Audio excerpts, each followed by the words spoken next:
Jesús de Nazaret inicia su ministerio en un contexto de gran expectación y también de tensiones dentro del judaísmo del siglo I.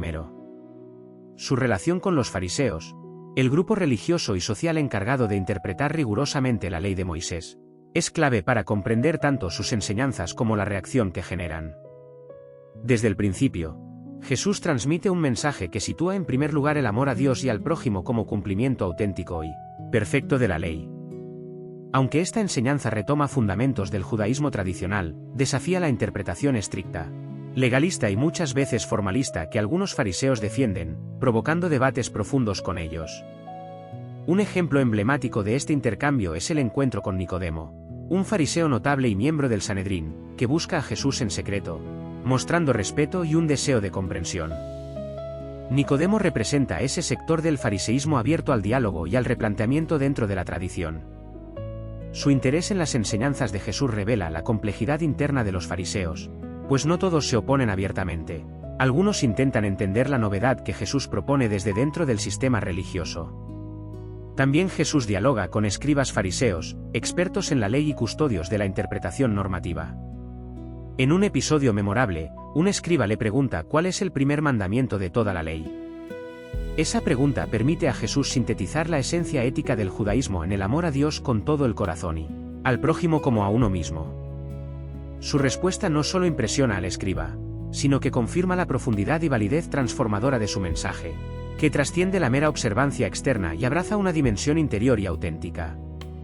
No obstante, esta misma enseñanza es objeto de crítica y enfrentamiento por parte de una parte sustancial de los fariseos.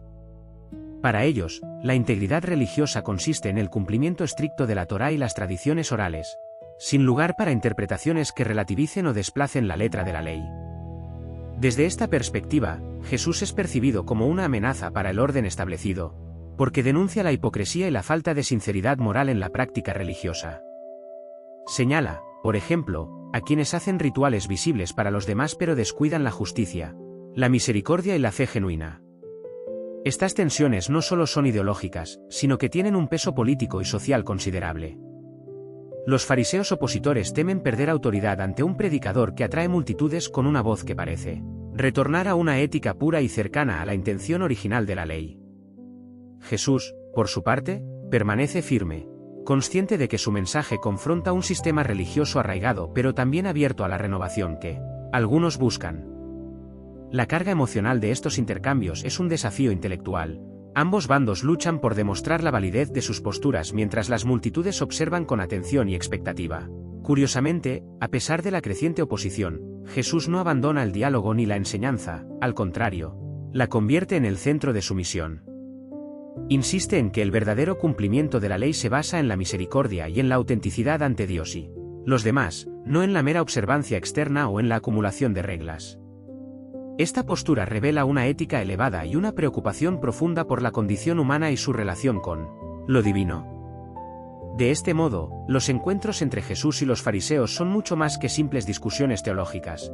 Representan un conflicto entre dos formas de entender la fe y la experiencia religiosa. Por un lado, una legalidad rígida que puede volverse opresiva, por el otro, una propuesta de amor que libera y transforma desde el interior. Esa tensión irá creciendo hasta que las autoridades farisaicas más duras decidan que Jesús es un peligro que debe ser silenciado. Sin embargo, la historia también muestra que no todos los fariseos se oponen a él. Nicodemo y, más adelante, José de Arimatea, otro fariseo que apoya en secreto a Jesús solicitando su cuerpo para sepultura, evidencian la pluralidad interna y sugieren que la división no es simplemente entre buenos y malos, sino que hay posturas diversas y decisiones personales en un contexto polarizado. Este desarrollo inicial del ministerio de Jesús marca un antes y un después en la historia religiosa del judaísmo. Su mensaje directo y comprometido frente a una estructura farisaica rígida prepara el terreno para una hostilidad creciente. La expectación que genera su predicación, sus milagros y su forma de relacionarse con los fariseos es también preludio de los conflictos que conducirán a su juicio y condena. El enfrentamiento progresivo entre Jesús y aquellos fariseos que interpretan la ley legalistamente, junto con la firme adhesión de seguidores que lo reconocen como maestro y Mesías, crea una narrativa intensa, donde el amor y la misericordia desafían la estructura religiosa establecida. Pero esta tensión es solo el inicio de un camino que inevitablemente lo llevará a confrontarse directamente con las autoridades religiosas y políticas de Jerusalén. En la próxima sección veremos cómo esta oposición creciente alcanza su punto crítico, desencadenando el arresto, juicio y eventual crucifixión de Jesús. La historia dará un giro decisivo y trágico que marcará para siempre la trayectoria tanto de sus seguidores como de los fariseos que lo rechazaron. El juicio y la crucifixión de Jesús constituyen el clímax dramático de la compleja relación entre el Maestro de Nazaret y las autoridades religiosas de su tiempo. Tras su creciente influencia y las tensiones evidentes con grupos como fariseos y saduceos, Jesús se convierte en un problema político y religioso de alto riesgo para los líderes establecidos. El proceso que lleva a su muerte revela las divisiones internas de la comunidad judía y los temores y contradicciones de quienes lo condenan. Todo empieza con el arresto de Jesús, que ocurre de manera clandestina y nocturna, en un contexto de gran expectativa y temor. Aunque breve en la narración, ese momento es fundamental para dimensionar la gravedad de la situación. Jesús, que hasta entonces había desafiado públicamente a ciertos líderes, enfrenta una detención que parece más política que religiosa. Fariseos opositores y saduceos se unen para manejar lo que consideran una amenaza al orden. Destaca la figura de Caifás, sumo sacerdote saduceo y presidente del Sanedrín, que lidera el juicio formal. Caifás representa la élite sacerdotal saducea, interesada en mantener la estabilidad y control sobre el templo y la comunidad. Su papel evidencia no solo el peso político-religioso de la condena, sino también una alianza táctica con sectores fariseos que, aunque tienen relaciones diferentes con Jesús, coinciden en la necesidad de frenar su influencia pública. El juicio es un episodio tenso y moralmente complejo. Jesús es acusado de blasfemia y sedición, pero la condena se sostiene más en la percepción de amenaza al statu quo que en evidencias legales claras. Ante el tribunal, Jesús es objeto de cargos pero mantiene una actitud serena y digna, reflejo de su profunda convicción. Lo que resalta en este proceso es la contradicción interna del Sanedrín y algunos fariseos. Algunos dirigen con inflexibilidad hacia la condena y muerte, mientras figuras como Nicodemo manifiestan dudas y discreto apoyo. Nicodemo, que ya intentó dialogar con Jesús, aparece ahora en las sombras buscando protegerlo o, al menos, asegurarle una sepultura digna. Su rol simboliza la difícil encrucijada moral vivida por muchos líderes que se debatían entre tradición, política y fe personal. También está José de Arimatea, otro fariseo que se manifiesta públicamente al pedir a Pilato el cuerpo de Jesús para sepultarlo. Ese acto de valentía señala una ruptura con quienes consideraban a Jesús un traidor. Estas participaciones evidencian que la oposición no era monolítica. Dentro del fariseísmo había conflictos internos y riesgos personales significativos para quienes apoyaban a Jesús incluso en sus últimos momentos. La crucifixión misma es el acto final y culminante de esta tragedia. Jesús es llevado al Gólgota para una ejecución romana dolorosa y humillante. En ese instante se conjugan dos sentimientos: la brutalidad ejercida por el poder político romano y la compasión y resignación que emanan de Jesús, quien desde la cruz ora por el perdón de sus verdugos. Este acto es un gesto espiritual revolucionario de misericordia frente a la violencia y la injusticia. No deja de llamar la atención que ese momento último se dé en medio del silencio de la mayoría de sus seguidores, visibles y en la presencia de amigos discretos, justamente los fariseos Nicodemo y José de Arimatea. El contraste entre aparente traición y lealtad oculta subraya la complejidad humana y moral del momento y la pureza del mensaje de Jesús, enfrentado a los intereses políticos y religiosos de la época. Desde una mirada crítica, la condena responde a miedo, política y defensa de privilegios. Los fariseos opositores actuaron bajo la presión por mantener un orden que temían amenazado por la novedad del Maestro. Su hipocresía, conformismo y cobardía ante Roma quedan al descubierto. En cambio, los que lo apoyan lo hacen desde la fe y la convicción, arriesgando todo para honrarlo. Este episodio es más que un simple juicio, revela la naturaleza humana de los protagonistas, sus luchas internas, miedos y valentía en la adversidad. La crucifixión no es una muerte más sino un evento que desafía las ideas sobre poder, justicia y espiritualidad, dejando una huella indeleble en la historia humana y religiosa. Surgen entonces preguntas inquietantes: ¿qué será de sus seguidores? ¿Cómo reaccionarán los fariseos que dudaron o apoyaron? Y la pregunta quizás más profunda: ¿qué significa realmente esa crucifixión? Con esas incertidumbres y el peso dramático de la cruz, la historia se prepara para un giro que cambiará todo. Rumores y misterio de una resurrección que desafiará todas las expectativas y pondrá en jaque los fundamentos de la fe y la doctrina. Esto lo veremos en la siguiente sección. Tras la crucifixión y muerte de Jesús, se instaló un ambiente de gran incertidumbre y conmoción no solo entre sus seguidores inmediatos, sino también entre fariseos que habían oscilado entre rechazo y cercanía a su persona y enseñanzas. La noticia de la resurrección proclamada por sus discípulos generó profunda inquietud entre líderes religiosos y fariseos tradicionales, quienes veían amenazada su visión del orden y autoridad.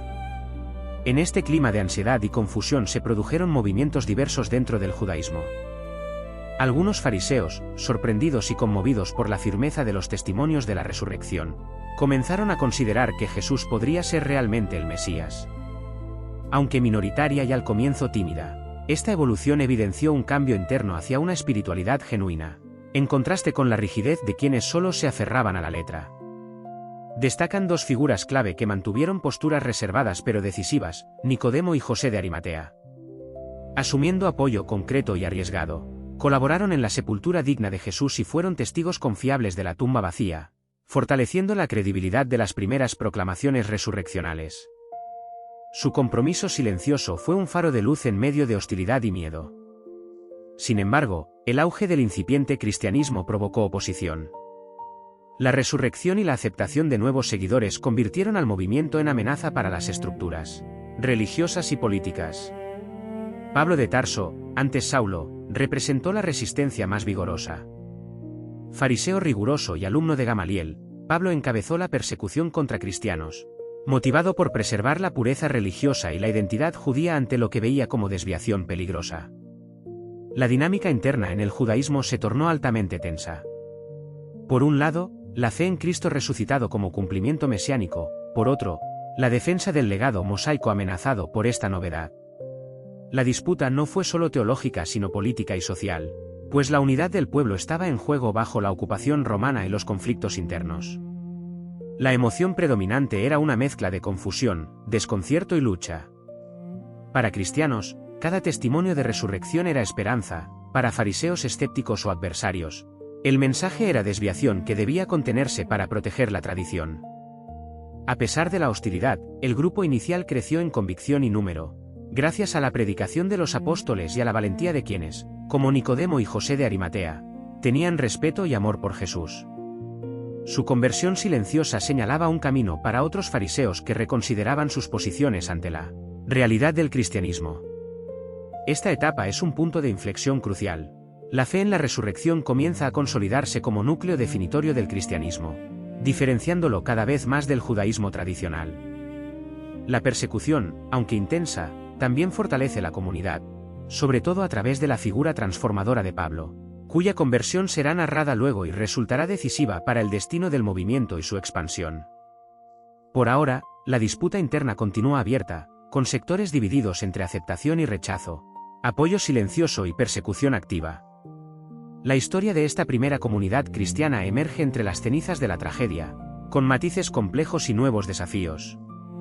En la próxima sección veremos cómo añade un fariseo moderado y respetado, Gamaliel, interviene para equilibrar este conflicto. Su rol como protector temporal de los apóstoles y su visión pragmática serán claves para entender la pausa momentánea en la persecución y el florecimiento inicial de esta fe.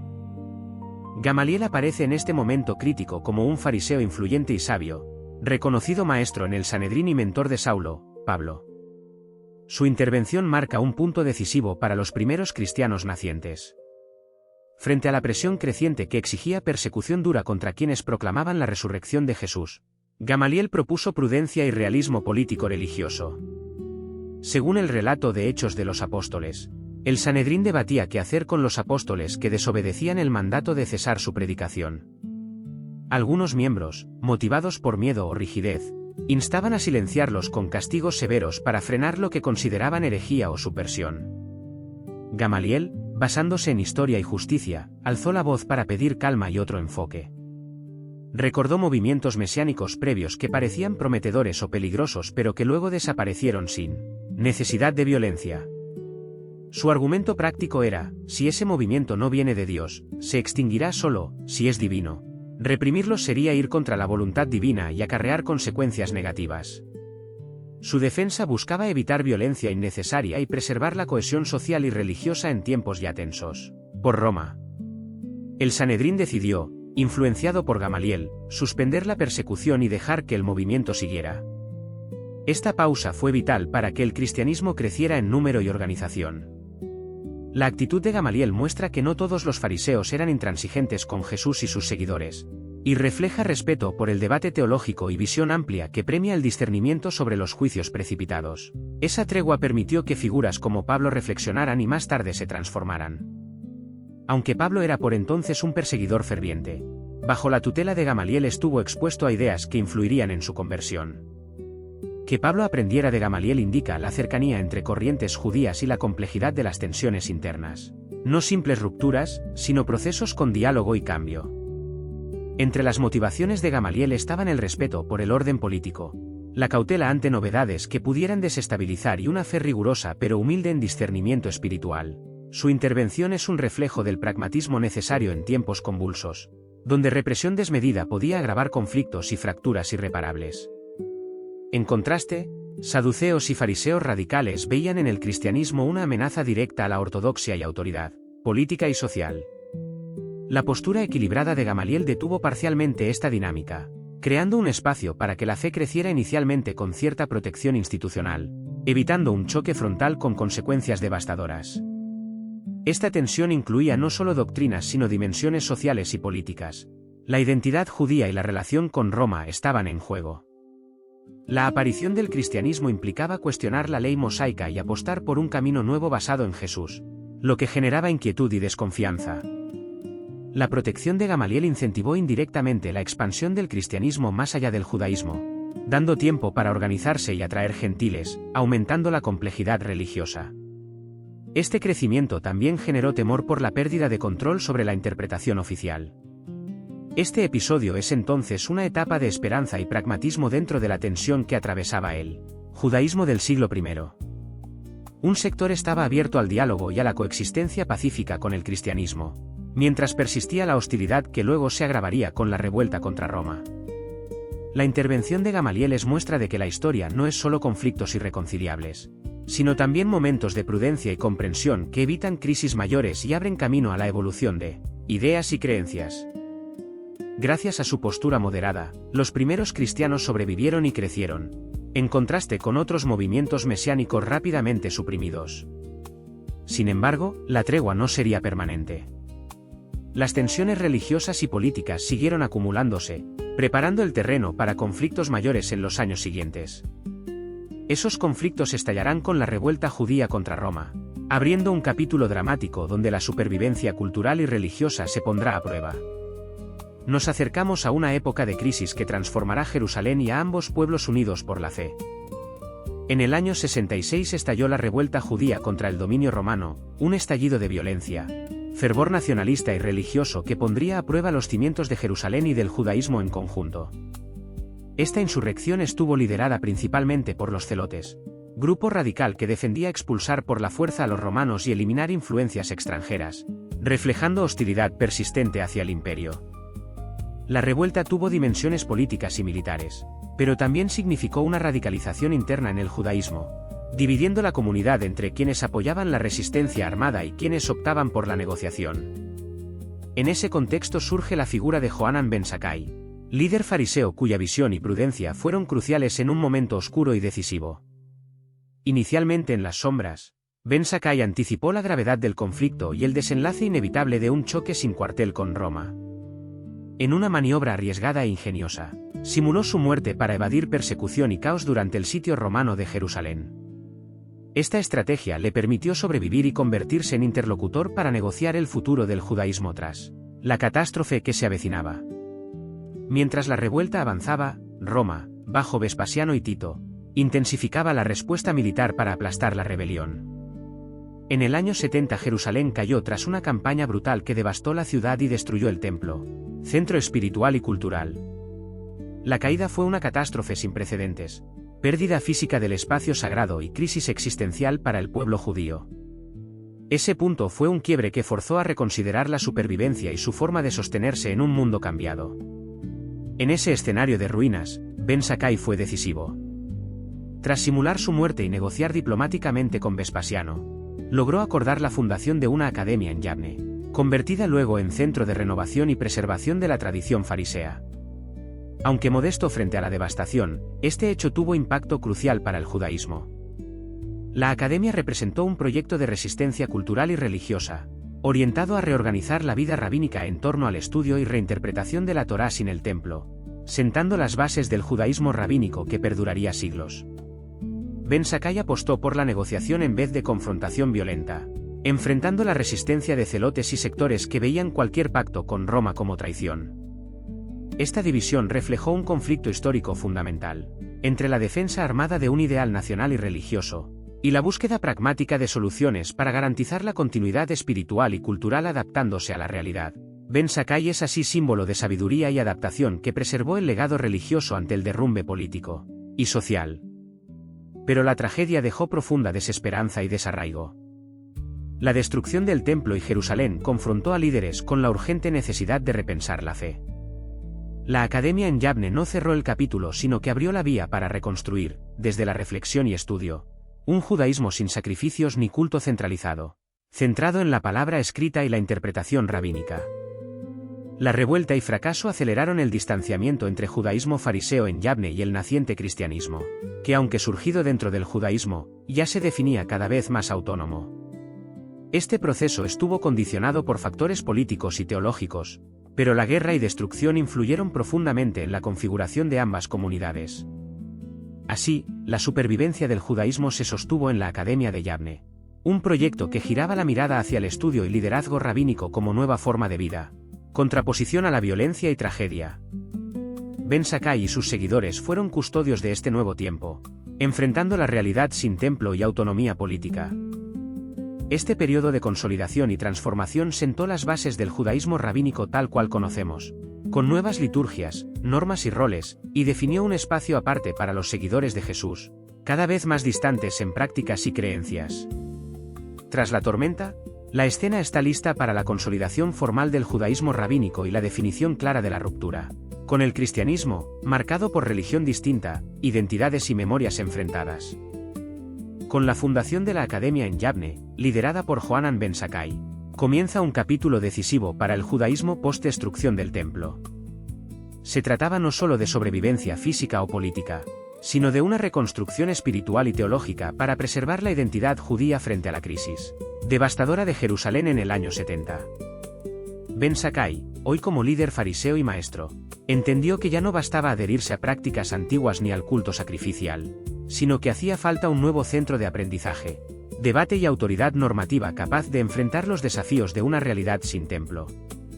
Así, la Academia de Yabne se convirtió en el corazón del judaísmo rabínico emergente, redefiniendo el estudio de la Torá y la tradición oral con visión renovada y, al mismo tiempo, promoviendo a los rabinos como intérpretes y guías.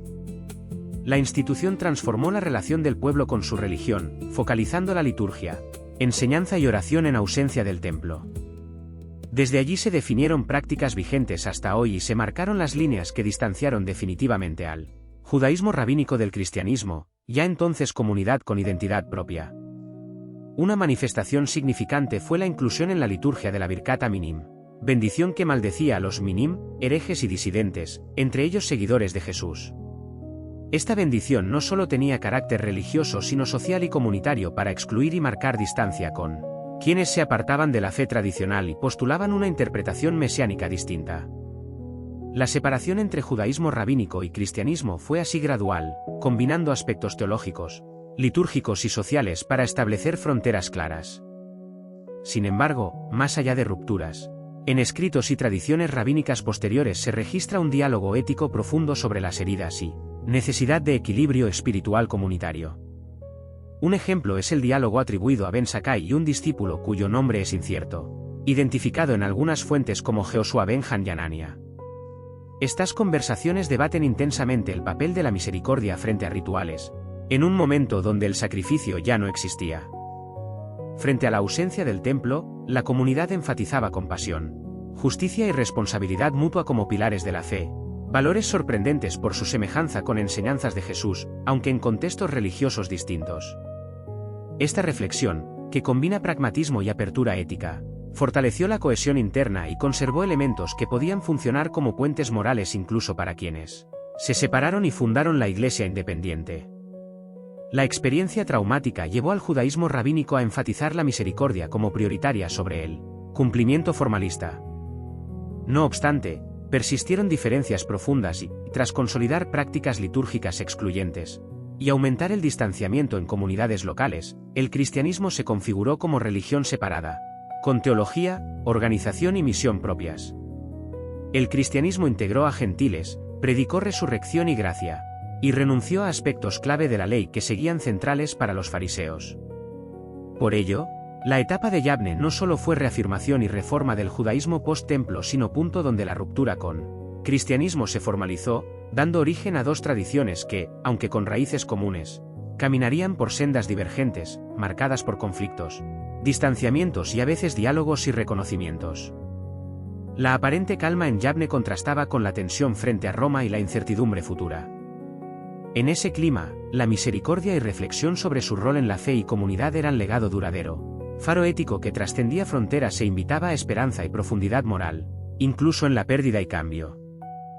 Este complejo marco fue el escenario donde se consolidaron liturgias y teologías rabínicas que marcaron un antes y un después del pueblo judío, y al mismo tiempo prepararon el camino para que la historia cristiana siguiera su curso con nuevas energías como la que impondría Pablo de Tarso, clave en la expansión y separación definitiva. Ahora abordaremos esas transformaciones cruciales en la comunidad cristiana, especialmente la figura de Pablo y su impacto decisivo en el crecimiento y consolidación del cristianismo como religión autónoma. La historia de Pablo de Tarso representa un auténtico punto de inflexión en la configuración del cristianismo primitivo y en su distanciamiento progresivo del judaísmo rabínico. Conocido antes como Saulo, fue inicialmente ferviente perseguidor de seguidores de Jesús, convencido de que su fidelidad a la ley y a la tradición farisaica le exigía erradicar a esa secta que, desde su perspectiva, amenazaba la pureza religiosa y social judía. Sin embargo, la experiencia dramática en el camino a Damasco, un encuentro místico con Jesús resucitado, trastocó su vida y provocó la transformación radical de una religión entera. Este giro no fue anecdótico, sino un impulso profundo hacia una nueva visión. Pablo asumió desde entonces una misión de predicar un mensaje que, aunque enraizado en la fe judía, abrió las puertas a los gentiles, no judíos, un desafío teológico y social de gran complejidad. La inclusión de estas comunidades sin exigir circuncisión ni observancia completa de la ley generó acaloradas discusiones sobre la identidad del pueblo de Dios y la relación entre tradición y revelación. Pablo se convirtió en apóstol incansable, viajando por ciudades del Imperio Romano, fundando comunidades y escribiendo cartas que sentaron bases doctrinales y éticas del cristianismo en expansión.